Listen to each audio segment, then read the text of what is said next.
অনেকদিন পরে একটা ডিফারেন্ট টাইপের একটা ড্রেস নিয়ে চলে আসছি। একদম ইউনিক ডিজাইন, কালার কম্বিনেশন সবকিছু মিলিয়ে একদম অন্যরকম একটা সুন্দর একটা ড্রেস। আপনারা দেখতে পাচ্ছেন আমি নেক ডিজাইনটা খুব সুন্দর করে বানিয়েছি, চাইলে এভাবে বানিয়ে নিতে পারেন। আজকে মানে ড্রেসে যাওয়ার আগে আমি ডিজাইনটা দেখাই। ফুল স্লিভ, সাথে ক্রস লেস তো আছেই অ্যাজ ইউজুয়াল। এই লেসটা দেখলে আমার কাছে মনে হয় সবকিছু অনেক সুন্দর লাগে এবং একটু এক্সক্লুসিভ লাগে। এখানে সুন্দর করে কিন্তু আমরা একটা কট বাটন দিয়ে দিয়েছি। আর এই থাকছে ওড়নাটা। ওনার মধ্যে তো আমি সবসময় পাইপিং রেডি করি, আপনারা জানেন। এখন চলেন দেখে ফেলি কিভাবে আমি আনস্টিচটা বানিয়েছি।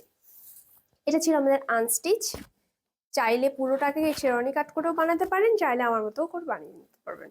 এটা হচ্ছে আমাদের ব্যাক পোর্শন। ব্যাকের দিকে সুন্দর করে একটু জলপাই টাইপের একটা কালার, হ্যাঁ, অলিভ কালার, একদম কাঁচা জলপাই যে রংটা হয় না, সেই রঙের একটা সুন্দর কম্বিনেশন দিয়ে কিন্তু এই ড্রেসটা করা হয়েছে। নিচের ঘেরের দিকে আমরা এই পার্টটা পাচ্ছি এবং ফ্রন্টের দিকে আমরা এই ডিজাইনটা পেয়ে যাচ্ছি। তারপরে চলে যায় এটার ওড়নাতে। ওড়নাটাও খুব সুন্দর গোল্ডেন কারি করে দেওয়া আছে। সোভার একটা ড্রেস, খাদি কটনের মধ্যে, শীত গরম সব সিজনে পরার মতো একটা ড্রেস, অল টাইম পরা যায় খাদি কটন। এই আমাদের ওনার আঁচলের পোর্শন একদম সুন্দরভাবে চারপাশে প্রিন্ট করে দেওয়া আছে, মাঝখানে গোল্ডেন খাড়ি তো দেখতেই পাচ্ছেন। খুবই সোভার, খুবই নাইস, তাই না?